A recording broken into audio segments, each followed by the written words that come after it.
Hello, welcome back to Confluence Brewing. I'm Josh for another Beer Week release video, and I'm joined by Doug Gomer with West Hill Brewing Company.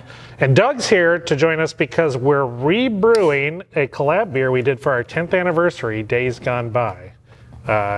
This is kind of a classic West Coast IPA. Doug, you want to talk about West Coast IPAs, why you like them? I really like this beer. I love being a part of, shooting some recipe ideas back and forth with John. It's simple. It always reminds me of why most of us even got into this industry. What beers were out in circulation that like stopped you in your tracks, Yeah. You go to your first craft beer bar, you can remember it, everybody can. And like those beers that you had, this reminds me so much of those, Well, I mean, back, 10 to 15 years ago, right? We don't have to talk about that. Yeah. It was like everybody was like, you got to drink Pliny. You got to drink Pliny. Get Pliny the Elder. Get Pliny. And it's a delicious beer. At some point, I think it changed to Blind Pig that everybody was like, oh, that's what you got to drink. Yep. And I don't know when that got the cachet over Pliny. Maybe enough people had Pliny at that point. But yeah, so this is kind of an homage to those days of high IBU, citrus and pine forward, caramel malt hops. And we're sort of an unusual brewery in that our flagship remains a West Coast style IPA with Des Moines IPA. We call it a Midwest, a little bit more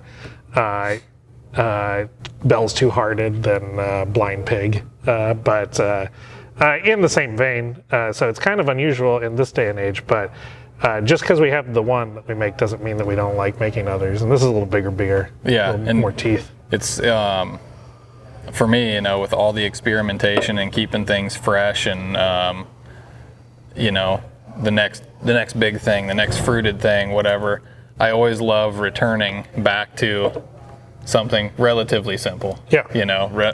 Just you can drink, these numerous times, without being over fruited or overly sour. So it's just like I always love just a nice, simple, hoppy West Coast beer. Well, let's get into it. See if it tastes like what you remember it tasting like. Because it was almost 2 years ago. Pretty spot on. And it's not entirely all old school. I think we've got a little Belma in here, and I'm trying to think what the other non-traditional. I don't think it's it might be Azaka, maybe a little dash of Azaka. But that goes along with Amarillo and Cascade and I think Simcoe in this beer. So there's a little more fruitiness than maybe 15 years ago when we were drinking it, Yeah. But it's not a huge component. I think a little bit of melon, maybe like a little bit of strawberry from the Belma. Yeah, I get a tad strawberry note. Red berry of some kind. It's great. Yeah, this was my favorite collab of all the collabs that we did for that 10th anniversary when we had 10 beers released. This was my favorite one, and I've been excited to brew it again. I'm glad it's back. So yeah, thank you for doing it with me. Cheers. And thank you for being here to talk about it. Thanks for the invite, guys. Always love what you guys do and everything. So likewise, I got to get back down. It's been a few months since I've been down there. So go visit Doug at West Hill. We can't forget SingleSpeed either. And SingleSpeed also collabed with us. Yes, thank you. Yeah.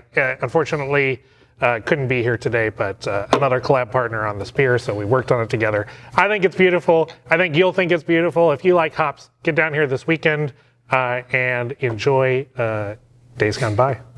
Cheers. Cheers.